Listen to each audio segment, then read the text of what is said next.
The rain came in whispers. Not the kind that soaks you, the kind that makes the world feel smaller, quieter, like someone holding their breath. She ran in one heel. The other was somewhere behind her, lost in the dark. The gown, silver backless, worn to impress people she would never trust again, dragged through black puddle water as she turned a corner she didn't recognize, into an alley she couldn't name. Her breath came in ragged pulls. Her palms were already bleeding from the first fall. Behind her, 3 sets of boots on wet concrete. Unhurried. Getting closer. Stop running. Now. She hit the wall. Both hands flat against cold brick, chest heaving, mascara tracking down her jaw like ink. The 3 men spread across the alley mouth. Nowhere left. Then, different footsteps. Heavier. Slower. A man stepped out of the dark at the alley's far end. Work boots. Paint-stained jacket. A metal toolbox hanging from one hand. He looked at her. He looked at the 3 men. His jaw didn't tighten. His eyes didn't widen. He just went still, the stillness of a man doing a calculation he already knew the answer to. A small hand found his. A girl pressed close to his leg, peering around it. "Daddy," she whispered. "Hey, she's scared."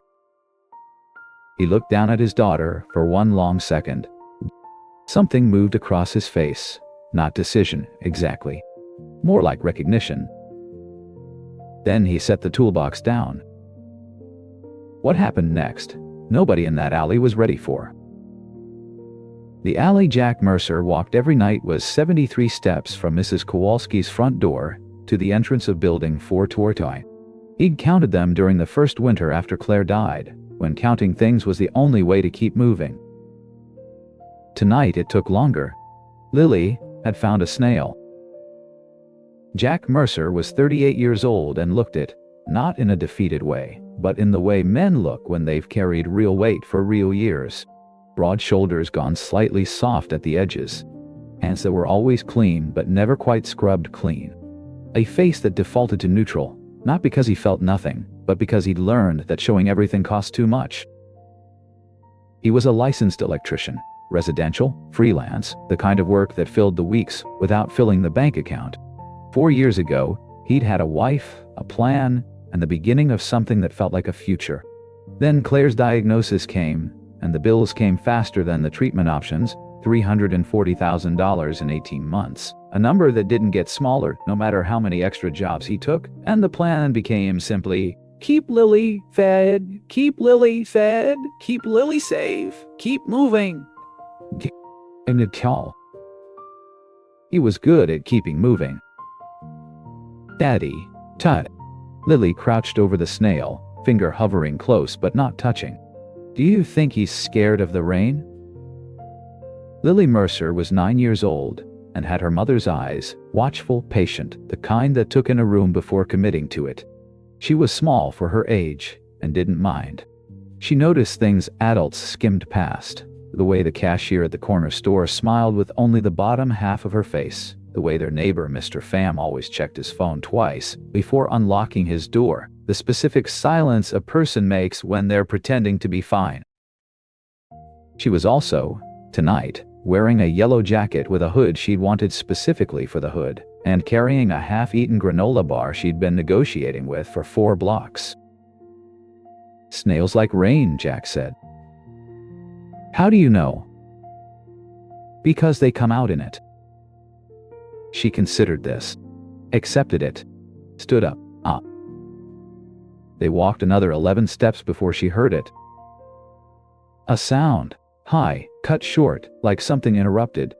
Then, footstep. Then a voice carrying the flat, rehearsed patience of men who'd done this before. Lily's hand found Jack's wrist. Not his hand, his wrist, the way she grabbed when she meant it. Daddy, someone needs help. Jack stopped. He already knew what was in that alley. The sound had told him enough. He looked at the turn in the path, 10 meters ahead, and felt the familiar weight of a man calculating the distance between "I'm not my problem" and "I'm already here." Hey. This isn't your situation.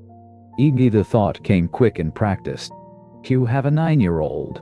You're a man with a toolbox. Go around. Gangster. Volunteer. But you a big house. He looked down at Lily. And then, the way it sometimes happened, he saw Claire's face instead. Not a memory, exactly. More like a presence. The last night in the hospital, the particular angle of the corridor light, the feeling of arriving and knowing from the nurse's expression that he was already too late. The specific weight of a man who didn't go in when he should have. I'm not doing that again. Why money better? He rounded the corner. What he saw arranged itself in a second. A woman against the far wall, one heel missing, silver dress gone gray with mud and rain. 3 men between him and her, large, practiced in their stillness, the kind of stillness that meant they weren't afraid of witnesses. The nearest one turned. Jack's toolbox was already swinging. It caught the man across the shoulder, not his head, the shoulder, and the crack of metal on bone bounced off both walls. The second man came fast.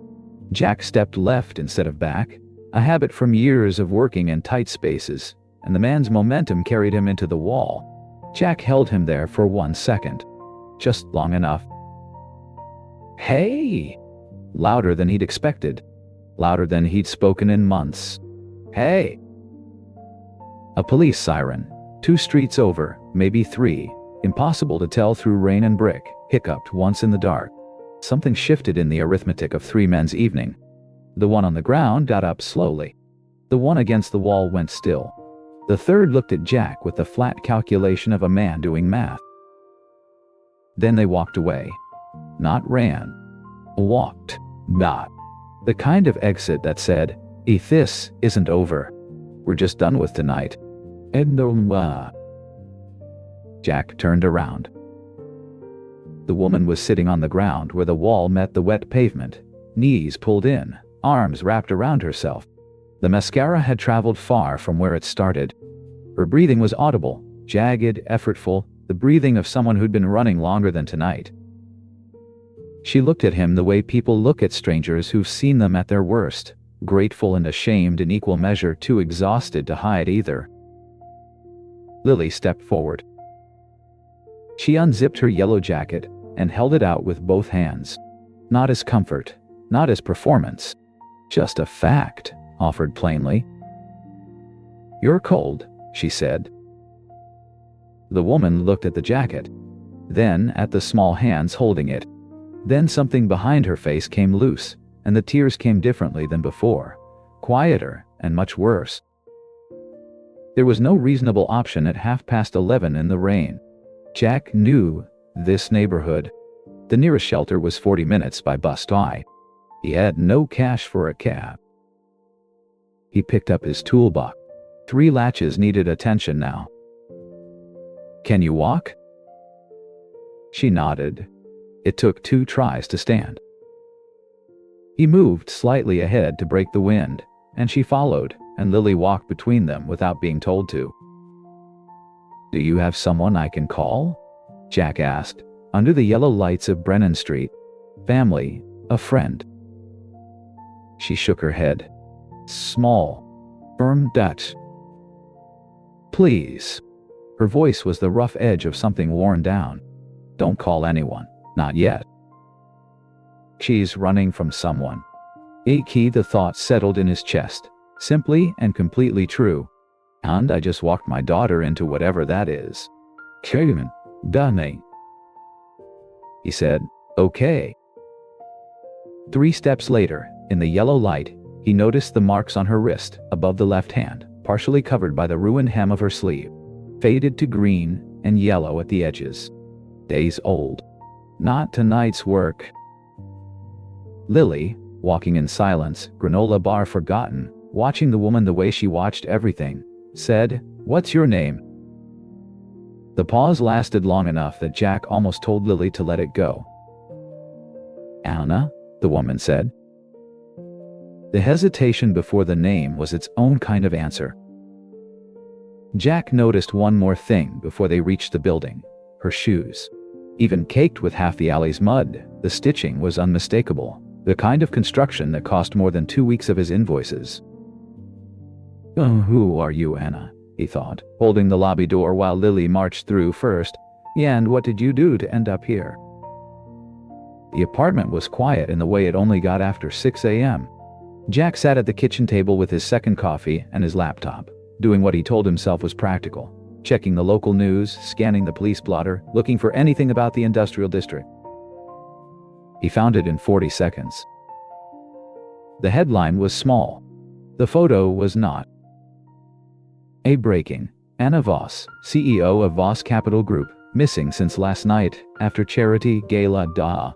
Family and associates urge anyone with information. He read it twice. The number in the subheading, the estimated net worth $2 billion, sat on the screen like a fact from someone else's life. He looked up. Anna Voss, CEO of Voss Capital Group, estimated net worth $2 billion, was asleep on his sofa with one arm tucked under her head, and Lily's yellow jacket pulled to her chin. Her hair had dried overnight into something honest, not the smooth precision of the photo, but the actual hair of a person who'd run through rain and slept in their clothes. Lily was at the table across from him, spooning cereal with the focused ceremony of someone who took breakfast seriously, a half-finished drawing of what appeared to be a horse spread beside her bowl. She hadn't looked up, but she'd stopped drawing. Jack closed the laptop slowly. Billionaire. He turned his coffee mug once. In my couch. In my kid's jacket. Do you? He waited to feel something useful. Alarm, maybe, or the instinct to call someone and transfer this problem upward to where it belonged. He thought about what she'd said in the rain. Hey, please. Don't call anyone.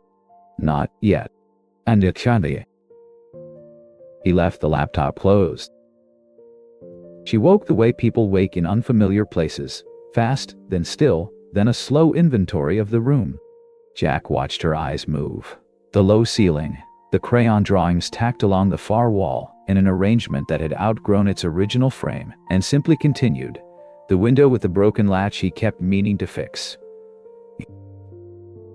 Lily appeared beside the sofa with a glass of orange juice, elbows slightly bent with the effort of carrying it carefully. You slept a long time, Lily said. Not accusatory. Informational.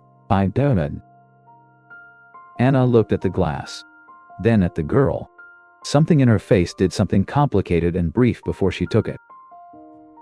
Jack set his coffee down. I know who you are. Anna's body changed. A gathering of herself, weight shifting forward, the reflex of someone who'd spent a long time preparing to leave quickly. He slid his phone across the coffee table before she got there. The article was open.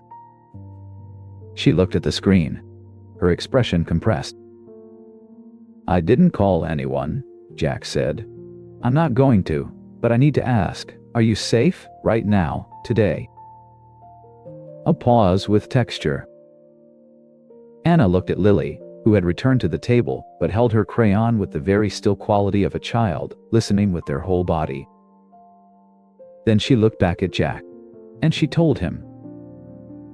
Anna Voss was 34 years old, and she had been running Voss Capital Group for exactly 26 months, not because she'd planned to, but because her father's heart had stopped on a Tuesday morning with no warning and no handoff. She'd inherited a $2.30 billion portfolio and a board of 7 people who'd known her since middle school, and consequently didn't fully believe she was real. Richard Hargrove had been her father's closest partner for 19 years. He had attended her college graduation. He had spoken at her father's memorial and made half the room cry. She had stood in her parents' kitchen afterward, not knowing what to do next, and he had told her, warmly, gently, that her father would have been proud. She had believed him. 7 days ago, auditing a subsidiary fund, she'd found a sequence of transfers that didn't resolve. She pulled the thread. It unraveled 14 months of systematic withdrawals, money redirected from client investment accounts through shell intermediaries back to structures that, traced far enough, ended at Hargrove. Not a rounding error. The kind of number that meant pension holders, small investors, families who'd trusted Voss Capital with their savings, had been quietly bled. She'd spent 4 days compiling everything onto a USB drive no larger than her thumbnail. She'd scheduled a meeting with the Financial Crimes Division for Thursday morning. On Wednesday night, she'd attended the charity gala because missing it would have signaled something. She hadn't been as careful as she thought. Her phone disappeared during cocktail hour. 2 men positioned themselves between her and the rest of the room. A third suggested, with the specific politeness of a threat, that Mr. Hargrove would like a word somewhere quieter. She understood that quieter was not a place she could afford to go. So she ran. "The USB," Jack said. Anna's jaw tightened. "I had it when I fell, in the alley." She looked at her palm, the heel still raw from the pavement. "I don't know if it's still there." Jack stood up. "I'll go back." Jack. 20 minutes. He took his keys from the hook. "Stay here. Don't open the door." He was at the alley in 8 minutes. He walked the path slowly, working backwards from the wall, thinking about physics, about a woman running, a small drive the size of a thumbnail catching a gap in uneven pavement. He found the boy near the alley's mouth. Maybe 11, a flat trolley cart loaded with bundled cardboard, working the stretch between the warehouses and the recycling point. Jack knew the route because he'd spoken to the boy's uncle 6 months ago about an electrical fault in his storage unit. "You were around here early this morning." Jack crouched to his level. The boy looked at him with the wariness of a child who'd learned questions weren't neutral. "I'm looking for something small." Jack held his finger and thumb a centimeter apart. "Black, flat, like a memory card." The boy reached into his jacket pocket and produced it. Jack held out the $20 in his wallet, everything in it. The boy handed over the drive without theater. It was the cleanest transaction Jack had been part of in a long time. He stood in the alley mouth and looked at the thing in his palm. Something that fit in a child's pocket. Something that, if Anna was right, represented 14 months of a man dismantling people's futures. He walked back quickly. Back at the apartment, he set the drive on the table in front of Anna Voss. She stared at it for a moment. Then she picked it up with both hands and held it the way you hold something you thought you'd lost. "I know someone," she said. Her voice had changed, steadier, with an edge of the person she was before the alley. "My father's personal attorney, Gerald Okafor, 62 years old, 30 years in practice. My father kept him deliberately separate from the board. Hargrove has no hold over him." She paused. "But my phone." Jack was already up. He came back with the Nokia. Last used 4 years ago, survived 2 job sites including one drop from a second-floor scaffold. He set it on the table. Anna looked at it, then at him. "No GPS," Jack said. "No data, can't be tracked." She picked it up. Jack had learned in the years since Claire to notice things that didn't belong. The car was a dark blue sedan, domestic make, tinted windows, parked at an angle that gave a clean sightline to both the lobby door and the side exit. He'd noticed it at 8 a.m. He noticed it again at noon. Same position, same angle. A car that doesn't move is a car that's waiting. "There's a sedan outside," he said. "Blue, since before I left this morning." Anna didn't look toward the window. She already knew not to. "Hargrove has private resources," she said. "The kind that don't show up on any payroll." "Then we don't have much time. You need to call Okafor. Now." Anna made the call at 1:17 p.m. Jack stood in the kitchen, not listening but not leaving. She spoke for 9 minutes. He could hear the shape of it without the words, careful, then tightening, then very quiet for a stretch that lasted too long.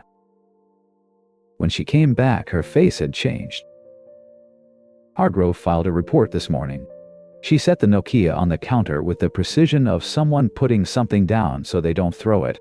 He told police I've been showing signs of psychological instability since my father died, that he's been concerned.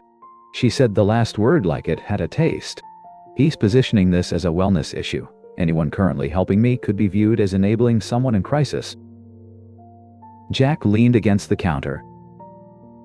He planned this, Anna said. Not with anger, with something quieter and worse. Not just last night, this whole sequence. He knew I'd find the accounts. He built the countermost before I started looking. She stopped. I thought I was ahead of him. Her hands were flat on the table. Not shaking. Just very still. I don't have a play, she said. It came out almost like a question. I have the drive. I have a lawyer who needs time, and he has everyone else. Jack filled the kettle. He'd learned that some things needed a moment before they needed a response. That evening, the apartment held the specific quiet of people managing. Lily had come back from Mrs. Kowalski's with the serious energy of a child who understood something was happening, and had decided her job was to be calm. She'd eaten dinner. She'd asked Anna if she liked pasta, and when Anna said yes, had nodded with the satisfaction of someone confirmed. Now, it was past 8. Lily was supposed to be getting ready for bed, and was instead sitting very quietly beside Anna on the small sofa. The way she sometimes sat with people she'd decided were worth sitting with. Anna was looking out the window. The sedan was still there. The USB was on the table. Gerald Okafor was working on something that wasn't moving fast enough. She didn't notice when Lily slipped away and came back. A piece of paper appeared in her field of vision, held out with the solemnity of a child completing something important. 3 figures. Crayon. A tall man with large hands. A small figure. Between them, a woman with long hair that took up considerable real estate on the page. All 3 with wide, curved mouth. The woman's the widest of all. That's you, Lily said, pointing to the tall figure. Then the small one. That's me. Then the woman. That's you. Anna looked at herself in yellow crayon, grinning with the uncomplicated certainty of a figure who had never once considered not grinning. You look sad in real life, Lily said. Not a criticism. An observation. But I drew you smiling. Anna's throat closed. She had given prepared remarks to 400 shareholders without her voice shaking. She had signed the papers transferring Voss Capital into her name with her hands steady. She had sat across from Hargrove at 7 board meetings maintaining the architecture of a person who had everything managed. She could not maintain anything right now. It came from somewhere below composure. Her shoulders curved forward first, then the sound, unexpected and uncontrolled, the kind that surfaces when something has been held down long enough that the person holding it has forgotten it was there. Why? She managed. Lily considered this with full seriousness. Because Daddy says people look the way they feel inside. A pause. So I drew how I think you oink-shotting feel. Lily put one small hand on Anna's arm and stayed. She didn't speak. She didn't move away. She had once watched her father cry into a dish towel and had learned that sometimes the most useful thing was just to stay. In the kitchen, Jack heard it. He stood at the counter for a moment. Then he filled the kettle, poured it into the mug without the chip, and carried it to the hallway. Set it down, very gently, on the floor outside the room. Then he went back to the kitchen, sat at the table, and looked at his hands. She's been holding that, he thought, IKEA for a lot longer than one night. And what? He knew something about that. The particular weight of strength performed for so long it becomes the only self you have, until something small and unpredicted breaks the seal, and what comes out isn't weakness, it's just the truth of what was always there.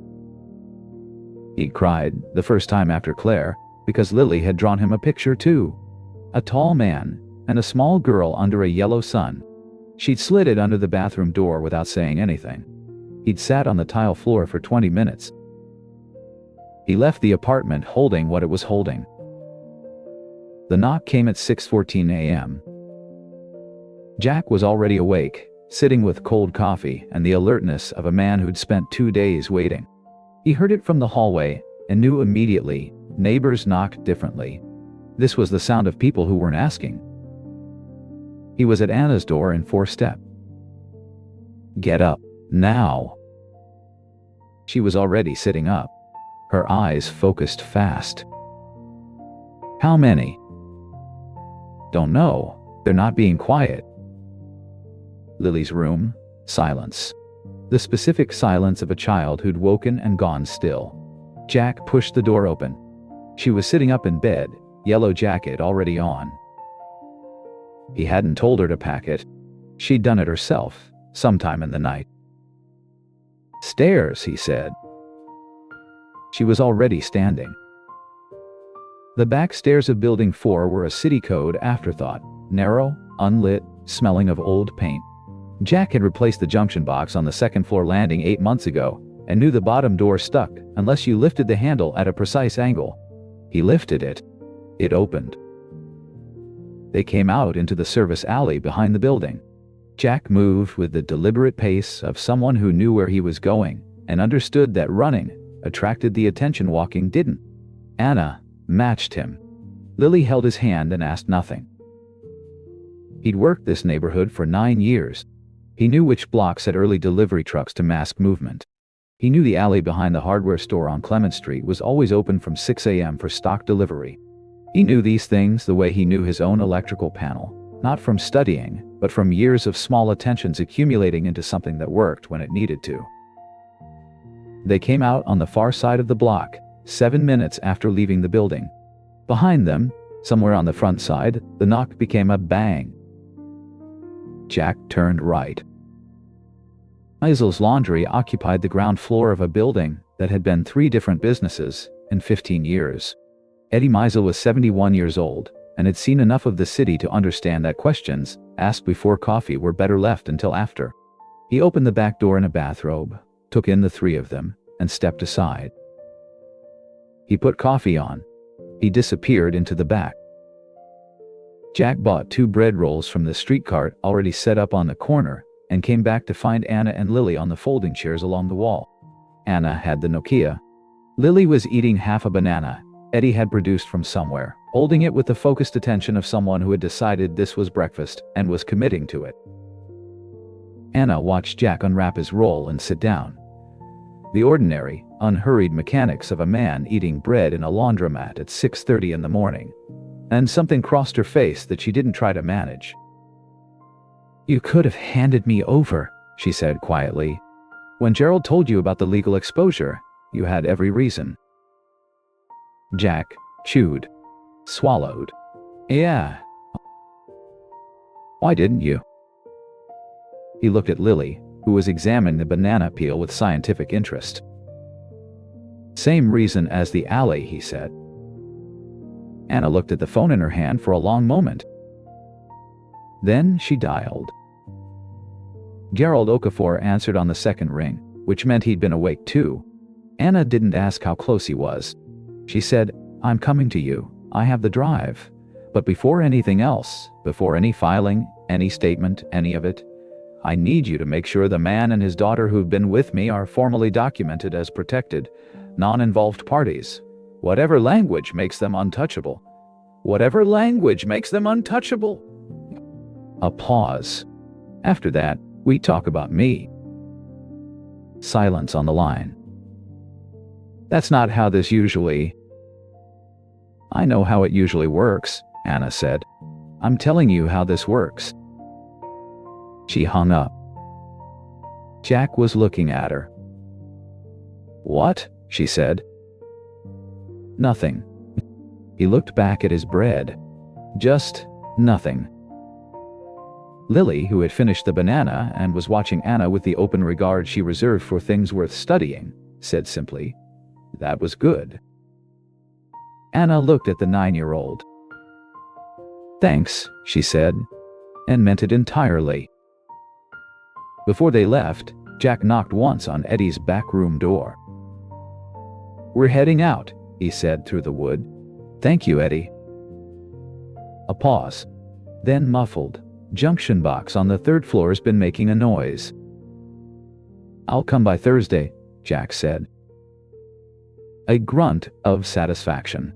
That was enough. The building Gerald had chosen was on Ashford Street, a non-profit legal aid organization, third floor, conference room B, accessed by a side stairwell. They arrived at 9:40 a.m. Richard Hargrove was already there. He stood near the window with his hands in the pockets of a coat that had cost more than Jack's van. A man in his early 60s, silver-haired, with the ease of someone accustomed to being the most powerful person in any room. Behind him, 4 men. Not 2. Jack counted them the way he'd been counting things since the first winter after Claire, carefully, without showing it. He brought more this time, Jack thought. He is not negotiating. Oinchow. Hargrove looked at Anna the way people look at problems they've been managing and are tired of. Anna ...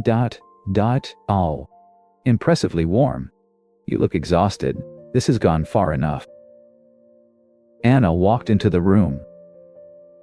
She didn't look at the 4 men. She looked at Hargrove with the expression of someone who had spent 72 hours arriving at a very specific clarity. "You knew my father for 19 years, she said. "You spoke at his memorial. You told me, in my parents' kitchen, when I didn't know what to do next, that he would have been proud of me." She stopped. "I believed you."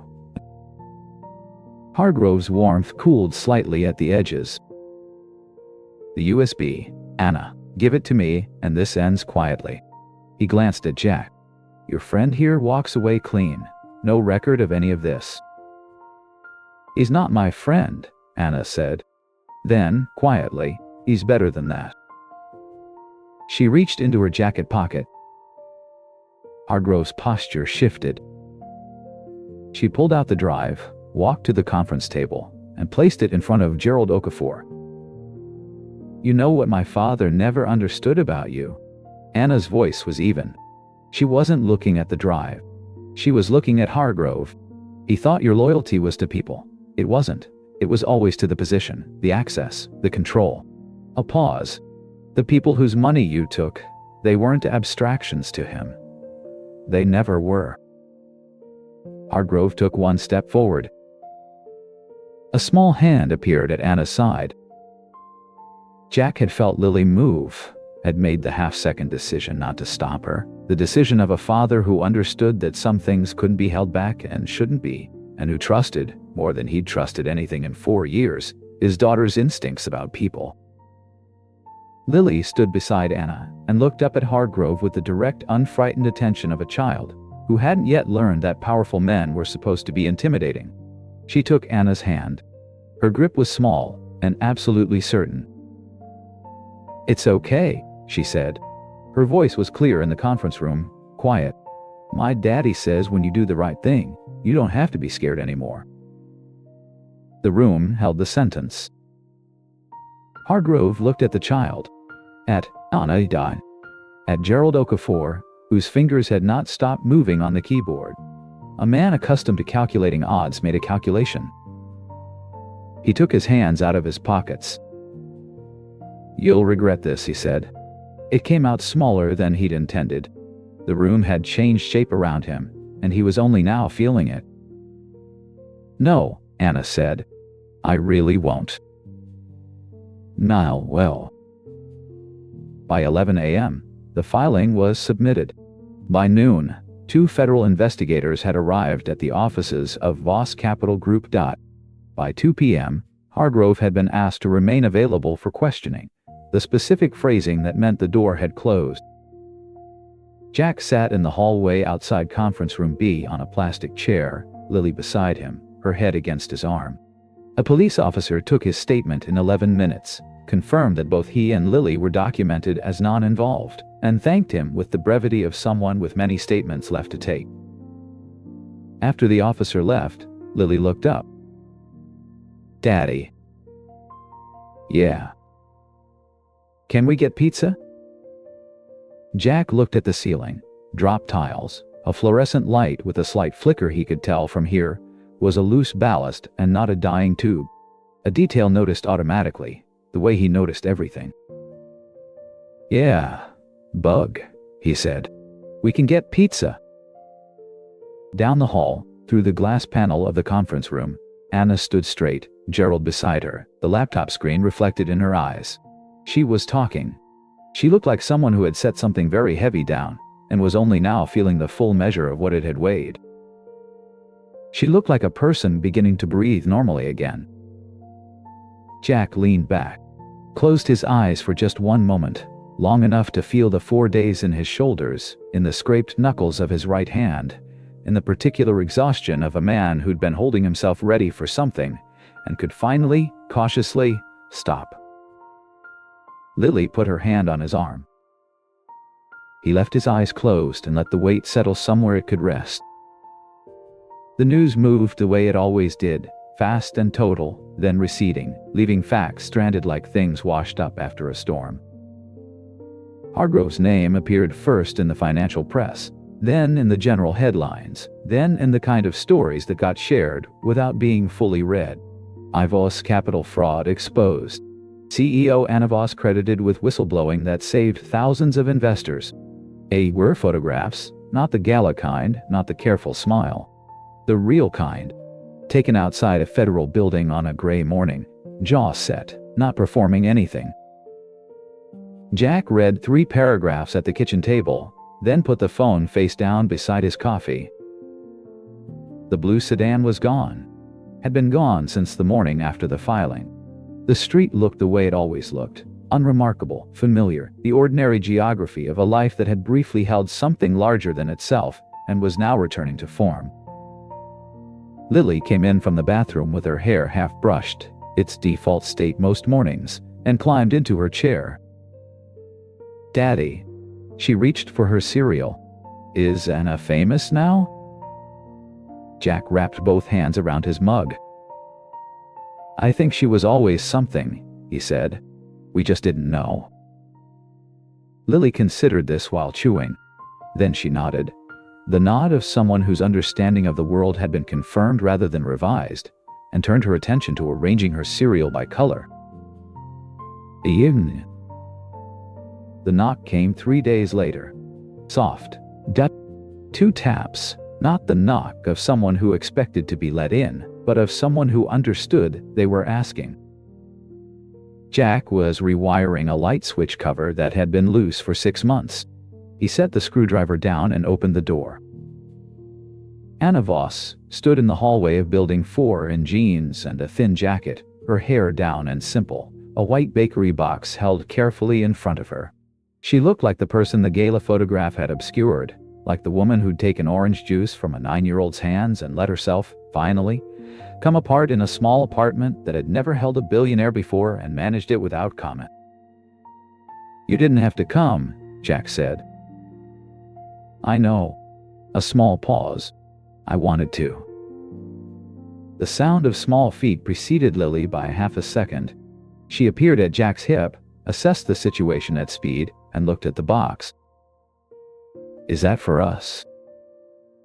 Anna crouched down, not the polished crouch of someone performing warmth, but the unself-conscious drop of a person who'd stopped worrying about her dry cleaning. "It's for you," she said. Her eyes were level with Lily's. "Because you gave me your jacket." A pause. "And because you drew me smiling." Lily looked at her for a moment with the full gravity of a child making a final determination. Then she took the box with both hands and walked it very carefully to the kitchen table, like something that mattered. The pastries lasted 12 minutes, which was how long it took Lily to eat 2.5 before losing interest in sitting still. She disappeared into her room, and the sound of crayons followed. Jack poured coffee. Anna wrapped her hands around the mug he set in front of her, and they sat in the quiet of 2 people who had been through something together and were now finding the shape of what came after. "You didn't ask me about money," Anna said, looking at the table. "Not once.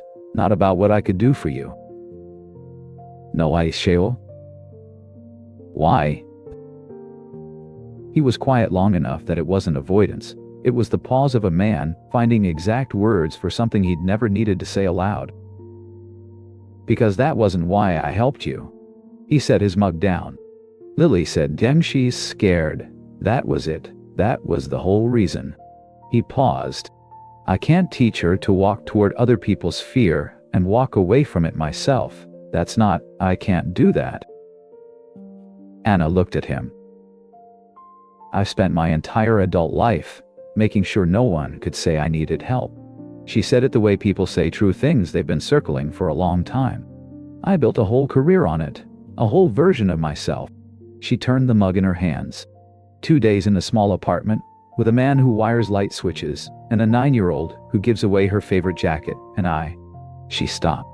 I think I'd been confusing strength with armor. Jack didn't say anything. He didn't need to. Not needing anyone, Anna said quietly. I thought that was the safest way to be. But it isn't, is it? It's just fear with better posture. The coffee went cold. Neither of them moved to fix it. From the other room came Lily's low-focused murmur, the sound she made when a drawing was going well.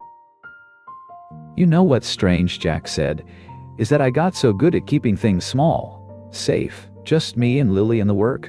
He looked at his hands, knuckles still slightly scraped. I told myself that was protecting her, but I think some of it was just, I didn't want to feel something and lose it again. The apartment held the sentence. And then Lily grabbed my wrist, he said, and I put the toolbox down. Anna stood at the door 5 minutes later. Jacket on now. Box empty. She turned in the doorway. Can I? She stopped. Started again, more carefully. I want to help, not because of what happened, not as payment. She looked at him directly. Because I want to. Is there a difference I can make here? Jack looked at her. He thought about Lily's school. The college fund he added to when he could, which some months meant not at all. The particular trajectory of a child who was curious and perceptive and deserved every door open that he couldn't always open himself. Something in him that had been standing very straight for a long time made a quiet decision to sit down. Maybe, he said. Lily probably needs a scholarship more than I need my pride. Anna smiled. Not the gala smile. Not the photograph outside the federal building. Something smaller and realer. The smile of a person who has stopped performing and found that what's underneath is, actually, fine. The sound of feet. Lily came at speed from the hallway, something white in her hand, and stopped in front of Anna with the focused energy of someone completing an important errand. She held the drawing out with both hands. 3 figures. Crayon dot. The woman's smile still the widest on the page. So you don't forget, Lily said.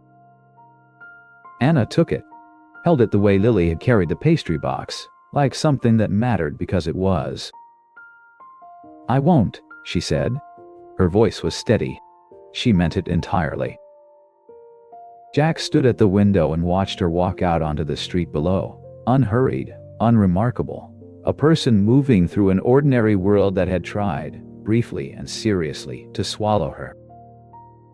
The weight of Lily appeared at his side, climbing onto the chair she kept pulled to the windowsill for exactly this purpose. They stood there together in the morning light, father and daughter, in the small apartment that had briefly held something larger than itself and was still, somehow, exactly the right size. Daddy. Lily's voice was thoughtful, the voice she used for real questions. Did we do a good thing? Jack looked at his daughter, at the serious face she made when she meant it, at the gap where her front tooth had been for 3 weeks. Yeah, Bug, he said. The sky was clear. The street was ordinary. The city made its ordinary sounds, traffic, voices, the unremarkable percussion of a place that kept moving regardless of what happened inside its rooms. Lily leaned against his arm. Yeah, he said softer. We did. Some people enter your life through the front door. They knock. They wait. They introduce themselves properly. And then there are the ones who arrive in the rain. Frightened. Muddy. Dirty. Wearing the wreckage of a night that was never supposed to happen. They don't come when it's convenient. They come when everything has already gone wrong. Jack didn't help Anna because it was safe. He helped her because his daughter said she's scared, and he'd spent 4 years learning that love isn't something you protect by keeping it small. Anna didn't find safety in a boardroom, or a lawyer's office, or a billion-dollar name. She found it in an apartment with crayon drawings on the walls, and a chipped coffee mug, and a 9-year-old who drew her smiling before she remembered how. This is what the story is really about. Strength was never about needing no one.